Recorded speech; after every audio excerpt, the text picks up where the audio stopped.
ଆଜି ଦିନ 11ଟା ସମୟରେ ଭୁବନେଶ୍ୱର ଓଡ଼ିଶା ସରକାରଙ୍କ ଗେଷ୍ଟ ହାଉସ୍ରେ 10 ମିନିଟ୍ ରୁଦ୍ଧଦ୍ୱାର ବୈଠକ କଂଗ୍ରେସ ଓଡ଼ିଶା ପ୍ରଭାରୀ ଡକ୍ଟର ଅଜୟ କୁମାରଙ୍କ ସହିତ ଜେଏମ୍ଏମ୍ ଓଡ଼ିଶା ରାଜ୍ୟ ସଭାପତି ଅଞ୍ଜନୀ ସୋରେନ୍ ଓ ଜେଏମ୍ଏମ୍ ଓଡ଼ିଶା ପ୍ରଭାରୀ ଓ ପ୍ରବକ୍ତା ଶିବାଜୀ ମୌଲିକ, କେନ୍ଦ୍ର କମିଟି ସଦସ୍ୟ ପବନ କୁମାର ସହିତ ପିସିସି ସଭାପତି ଶରତ ପଟ୍ଟନାୟକ ଓ ପ୍ରସାଦ ହରିଚନ୍ଦନଙ୍କ ସହିତ ସ୍ୱତନ୍ତ୍ର ବୈଠକ ଡକାହେଇଥିଲା।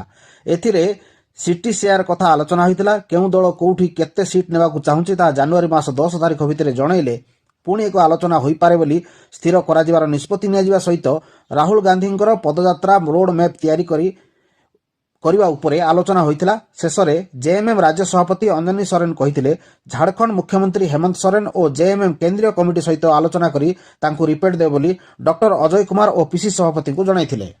ମୟୂରଭଞ୍ଜରୁ ସୁକୁମାର ପ୍ରଧାନଙ୍କ ରିପୋର୍ଟ, ନବୀନ ନ୍ୟୁଜ୍।